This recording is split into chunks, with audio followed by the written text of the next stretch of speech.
Kunya, makauli, magamit na ko ang tanang lahi magunda kung imuhag yun ang kama na ginatulugan nimo.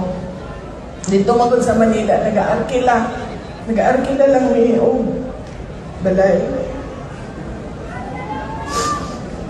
So, dili mi komportable kung asa mi nagapuyo kay dili siya amuan yung balay niya. Pero may mag-amping kay dili kami ang tag-iya sa balay. So, pag makauli mi diri sa some sort of a safe space para sa amua sa pamilya.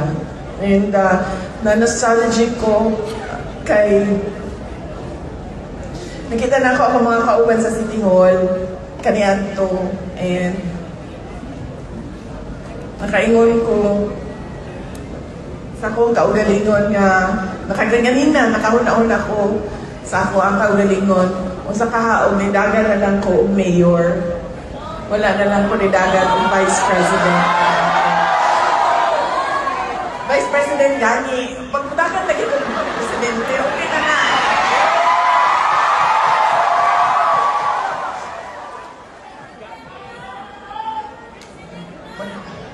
Okay na nang pagdagan sa presidente, nagkasinabot na taan ng tanan, nagawat. Okay na taan na. Kahapon. sa sobra nimo ba ka-komportable sa imuhang kaugalingon nga kama, sa imuhang kaugalingon nga balay. Niabot mi kagabi, mga alas 7 na sa gabi, hindi kami sa laing lugar sa Mindanao. Nagsugod ko og tulog alas 9 sa gabi. Ni mata ko alas 9 na sa buntag. 12 hours ko. Dire-diretso ako ang tulog. Ingana siyang ka-comfort zone sa ako ang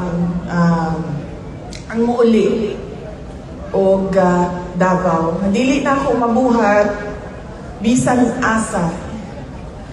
The comfort that Mindanao gives me, I do not get anywhere else in the world.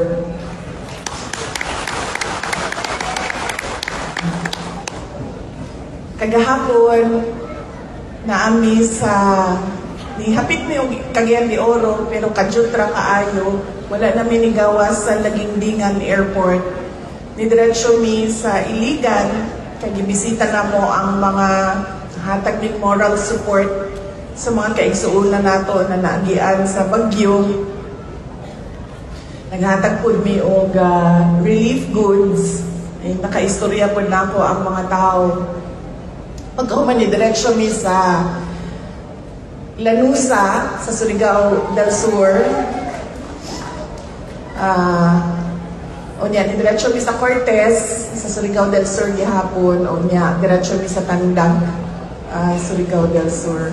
Pagkahuman, Madam President, Your Honors, we speak today on behalf of thousands of victims and surviving families who suffer immeasurable harm under the so-called anti-drug campaign conducted during the administration of the suspect, former President Rodrigo Roa Duterte. We speak for families who cannot be here, mothers who buried their sons, children who lost their parents, the spouses who now raise families alone, and communities that have lived for years under fear and silence, and that continue to bear the consequences of violence that swept through their neighborhoods like a storm. These victims appear today before you not as mere statistics or distant figures or